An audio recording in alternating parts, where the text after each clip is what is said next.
కల్వకుంట్ల కుటుంబం అంటే కట్టుబాట్లతో ఉండేటటువంటి కుటుంబం. ఎప్పుడు కూడా మేము లైన్ దాటలేదు. మా కల్వకుంట్ల కుటుంబం అంటే కట్టుబాట్లతో ఉండేటటువంటి కుటుంబం. ఎప్పుడు కూడా మేము లైన్ దాటలేదు.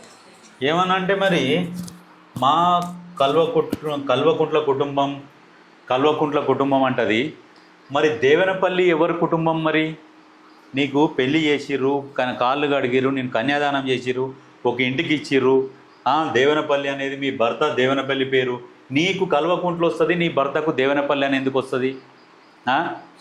ఎందుకంటే మీ కల్వకుంట్ల కుటుంబం ఇక్కడ రాష్ట్రంలో అధికారంకి వచ్చింది. అప్పుడు రాజకీయ పార్టీగా కొంచెం పేరున్న కల్వకుంట్ల కుటుంబం అని చెప్పేసి ఎంతసేపటికైనా మా కల్వకుంట్ల కుటుంబం నువ్వు కల్వకుంట్ల కుటుంబం ఎట్లయితావు? దేవనపల్లి నువ్వు ఒకవేళ ఇప్పుడు ఈ కల్వకుంట్ల కుటుంబం ప్లేస్లో మీ దేవనపల్లి వాళ్ళే ఉంటే అప్పుడు ఏమంటుంటివి? మా దేవనపల్లి కుటుంబం మా లైన్ దాటకుంటుంటివి. అప్పుడు కల్వకుంట్ల కుటుంబం ఎవరు? మా అమ్మగారు వాళ్ళది ఉండే అని అప్పుడు చెప్పుకుంటుంటివి. అంటే ఏ ఎండకు ఆ గొడుగు పడతావు అన్నట్టు నువ్వు. కనీసం మీ ఒక ఇంటికి ఇచ్చినప్పుడు మీ అత్తగారు పేరు చెప్పుకుంటుంది కూడా అంత నామోషి అవుతుంది మాకు. ఆ పేరు కూడా బయటికి తీయదు దేవనపల్లి అని.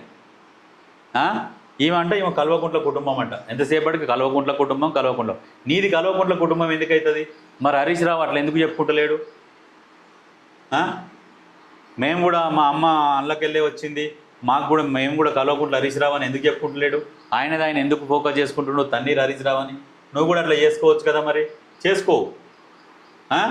ఎందుకంటే ఇక్కడ పేరు ఉన్నది కదా, పేరును వాడుకోవాలి. అది నువ్వు ఉండాలి. నువ్వు ఉన్నందుకే మేయకంత మంచి పేరు వచ్చింది. ఇక్కడ రాసిరు చూడు, లిక్కర్ కుంభకోణం అని. ఇది తెలుసు కదా, ఈయన పేరు చిల్క ప్రవీణ్. బీఆర్ఎస్కు ఏమో డప్పు కొడుతుండే. మొన్న కేటీఆర్ ఉండి మాకు బీఆర్ఎస్ సంబంధించిన మా ఛానళ్ళు ఏమున్నాయని ఈ కొంతమంది పేర్లు చెప్పిండు. అందులో ఈ చిల్క ప్రవీణ్ పేరు చెప్పలే. చిల్క ప్రవీణ్ పేరు చెప్పకపోయేసరికి నా పేరు తెలియదా నీకు? చిల్క ప్రవీణ్ తెలియదా? నేను కనబడతలేనా? ఇన్ని రోజులు నీకు సపోర్ట్ చేస్తానన్నాడు. ఇవాళ ఏమంటారు? రజతోత్సవ సభని రావుల సభ అని ఎరణగా మాట్లాడుతూ. కరెక్టే, అది రావుల సభనే, దానికి వేరేవాళ్ళు ఎవ్వరు లేరు. ఒకప్పుడు ఈటెల రాజేంద్ర మేము ఓనర్లం అన్నందుకే ఆయన బయటికి నొక్కిండు. టీఆర్ఎస్ పార్టీకి మేము ఓనర్లం అన్నాడు. పెట్టుబడిదారుడు కాబట్టి బరాబర్ ఓనర్ అని అన్నాడు. అన్నందుకే బయటికి వెళ్ళగొట్టాడు. విజయశాంతిని కూడా వన్ ఆఫ్ ద షేర్ నువ్వు ఈ పార్టీలో, నువ్వు అది కలిపిన్లా నువ్వు షేర్ అన్నట్టే అన్నాడు. ఆమెను కూడా అర్ధరాత్రి సస్పెండ్ చేసిన దరిద్రుడు ఇవాళ కాంగ్రెస్ గురించి మాట్లాడుతున్నాడు. ప్రజల్లారా, ఈ దరిద్రుడు చెప్పే మాటలు అస్సలు నమ్మొద్దు. నేను 100%, 100కి 100%, 1000% చెప్తున్నా, తెలంగాణలో ఈ టీఆర్ఎస్ పార్టీ అనేది ఉండదు. అంటే మళ్ళా సెంటిమెంట్ రగల్చాలని చూస్తున్నాడు. జై తెలంగాణ, జై తెలంగాణ అని. ఏమిటికి జై తెలంగాణ? జై తెలంగాణ వచ్చే ఆయపాయ. ఇప్పుడు ఏమైనా ఉద్యమం కొట్లాడుతాను పోతున్నారు. ఇవన్నీ రెచ్చగొట్టే పనులు కాకుంటే. మధుప్రియ ఎక్కడ పోయింది మరి?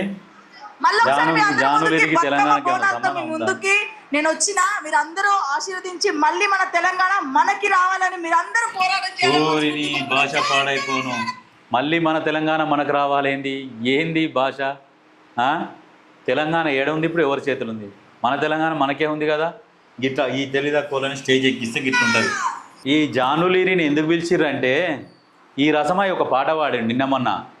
ఏంది వరంగల్ సభకు పోదామా ఏసో బాసు అనుకోండి. జానులీరిది ఒక పాట ఉండేది, ఎల్లయ్య బాబు ఏసో అని. ఆ పాట వీళ్ళు కాపీ కొట్టినందుకు ఆ అమ్మాయిని పిలిచిరు. ఇడికి పిలిచి ఆమెతో ఏదో మాట్లాడిపిద్దామన్న ప్రయత్నం చేసిరు. రారా చెల్లె, మస్తు మంది జనాలు వస్తారు, 20 లక్షలు 30 లక్షల మంది జనాలు వస్తారు, పెద్దసారిని కూడా కల్పిస్తాం రా అని ఆ పాటని వీళ్ళు వాడుకున్నందుకు, ఆ మ్యూజిక్ వీళ్ళు వాడుకోరు కదా, ఇక ఎల్లయ్య బాబు వేసి అందుకని ఆమెను పిలిచిర్రు. అంతే తప్పితే ఆమె తెలంగాణకు ఆమెకి ఏం సంబంధం? తెలంగాణ ఉద్యమం లేనడానికి పాటలు పాడిందా, ఆట ఆడిందా? ఏదో డ్యాన్స్ చేసేది సైడ్లకు అంతే. ఇప్పుడు ఆమెను తీసుకొచ్చి స్టేజ్ మీద ఆ పాట వాడుకున్నందుకు ఆమెను పిలిచిర్రు అంతే. పాపం ఆమెని ఇప్పుడు అనవసరంగా ఇప్పుడు రేపటి నుంచి అందరు ట్రోల్ చేస్తారు.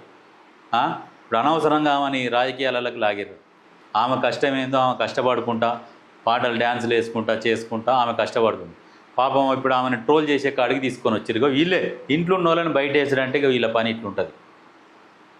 ఇప్పటికైనా ఎవరైనా జర ఆమెను ట్రోల్ చేయకూరు. పాపం కష్టజీవి, ఆ కష్టజీవిని ట్రోల్ చేయకూరు. వేసేసారు కానీ వీళ్ళని ఎన్న తిట్టుర్రు. ఇక్కడ లాస్ట్కు కేసీఆర్ కూడా దండేసారు. అంటే తాగినాక ఏం చేస్తారో తెలియదు. డైరెక్ట్ కేసీఆర్కి దండేసిరు చూడుర్రి, దండేసి కొబ్బరికాయలు కూడా కొట్టిర్రు. ఇక అట్లుంటుంది మరి వేస్తే. మరి ఇక తాగుడంటే ఏంది ఇక మరి బాస్ జాతిపితనే కదా. దానికి దేనికి దానికి మొత్తానికి కాదు, ఓన్లీ దానికి. అందుకనే వేసినాక ఏం చేయాలో తెలియక దండేసిరు, కొబ్బరికాయలు కొట్టిరు, కథం అయిపోయా. ఇక్కడ చూడు బాటలు జెండాలు, ఈ మనిషి ఏమో ఈ తాగి పడిపోయిండు, చనిపోయిండు అనుకుంటా. సారీ, ఈయన పడిపోయిండు, ఇంకొక ఆయన ఏమో ఈయన కాదు, ఈయన తాగి పడిపోయిండు. అయితే ఒక ఆయన తాగి తాగి ఎండకు ఆ నీళ్ళు అందాక సరం ఎండుకపోయి చనిపోయిండు పాపం, నిజంగా. ఇంకోటి మన ఆవులని అది కూడా చూపిస్తుంది జర ఆగురి. ఆవులని ఏడికెళ్ళి తెచ్చిర్రు, ఆవులని తెచ్చి పాపం వాటిని పానం తిన్నారు వాటిని.